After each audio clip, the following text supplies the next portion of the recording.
Hi everyone, welcome back to Revenge with Destiny. Be sure you're subscribed and have your notification bell on because new stories drop every Wednesday and you won't want to miss a single twist. I want to tell you about Daniel, Emily, and Mark, a story of betrayal, deception, and carefully orchestrated revenge. For years, Daniel believed he had the perfect life. His wife, Emily, and his best friend, Mark, were practically family. Dinner parties, vacations, late-night talks, holidays together. They were inseparable. Daniel trusted Mark like a brother and loved Emily with all his heart. They were the unit everyone admired, the couple and friend circle people envied. But cracks began forming, almost invisible at first. Daniel noticed Emily's distracted glances at her phone and Mark's helpful advice slowly turning into control. Small lies, subtle manipulations, things he dismissed because he wanted to believe in trust. Then one evening, everything collapsed. Emily left her email open on the computer. A message from her therapist mentioned Mark joining a session. Confused, Daniel dug deeper and discovered hundreds of secret messages, emails, and hidden meetings. The people he trusted most were entangled, communicating constantly, plotting behind his back while he remained blind. The betrayal hit like a hammer. Emily admitted it all. "It just happened," she said. "I love him. I can't feel for you anymore." Daniel felt his world tilt. Years of shared memories and laughter suddenly felt like lies. Mark, his closest friend, had been complicit from the beginning. For days, Daniel sat in shock, grieving, crying, worrying about the impact on their children. But amid the devastation, a spark ignited. He knew revenge wasn't about exposing them impulsively. It had to be calculated, precise, and absolute. This was not a story of shouting or confrontation. This was about dismantling the lives of those who thought they were untouchable. He remembered helping Mark years ago during his unlikely run for the local school board. Daniel had designed campaign materials, prepared him for debates, and quietly boosted his chances of victory. That campaign had cemented Mark's arrogance. Daniel realized now that the skills he had once used to help his best friend could be repurposed to ensure Mark and Emily would pay for their betrayal. Daniel meticulously gathered every shred of evidence, text messages, emails, call logs, even calendar notes about secret meetings. Every detail mattered. He documented the holidays they attended, the moments they communicated secretly, the countless lies. Each piece of evidence became a brick in the foundation of his plan for justice. He didn't act impulsively. Daniel knew that public humiliation had to be inevitable and inescapable, yet subtle enough that no one could question his credibility. Timing, he realized, was everything. One evening, while reviewing messages, he noticed just how deep the betrayal went. Emily and Mark had been texting nearly 500 times a day. Even during family gatherings, they communicated under everyone's noses. Thanksgiving, Christmas, vacations, the deceit permeated every moment, and yet no one else suspected a thing.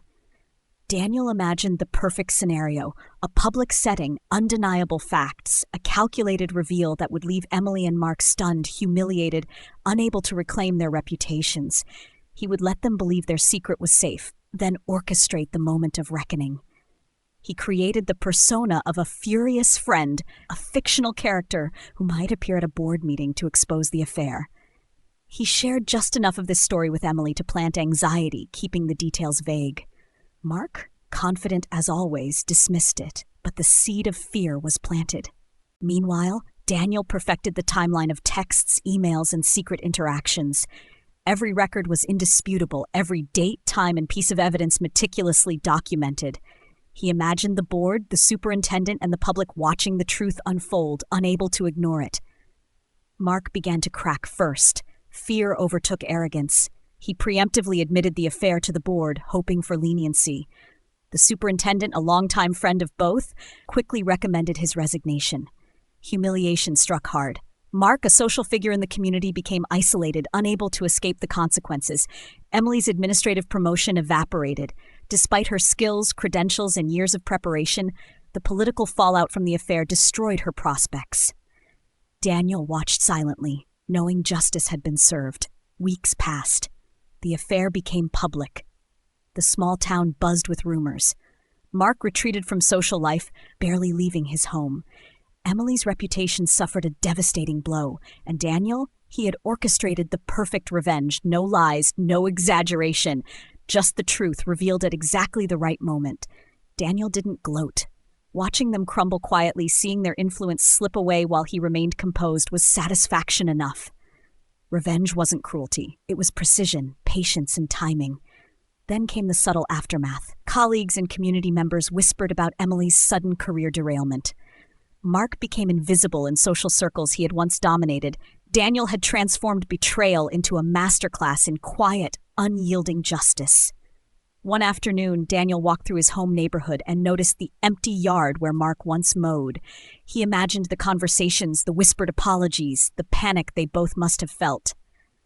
And he felt no joy in vengeance, only the calm satisfaction of righting the scales. Emily attempted to reconcile privately. Daniel listened politely, but he didn't forgive. Forgiveness wasn't required. The truth and consequences had already reshaped their lives. His children, colleagues, and community now saw the full extent of deception. As Daniel reflected, he realized the ultimate lesson. Betrayal may wound, but calculated patience can turn pain into power. He had orchestrated the perfect reckoning without impulsiveness, without cruelty, just truth revealed with unassailable timing. Every text, every email, every moment of careful observation had culminated in the perfect outcome. Emily and Mark were publicly humbled. Daniel reclaimed his emotional and moral authority, and in the quiet aftermath he felt stronger, wiser, and unshakable. This story reminds us that underestimation can be fatal. Those who plot in shadows, manipulate trust, and betray loyalty may seem untouchable, but a carefully executed strategy, patience, and integrity will always prevail. Thank you for watching Revenge with Destiny. Make sure you subscribe and turn on notifications because new stories drop every Wednesday. You do not want to miss the next story where betrayal, deception, and revenge collide.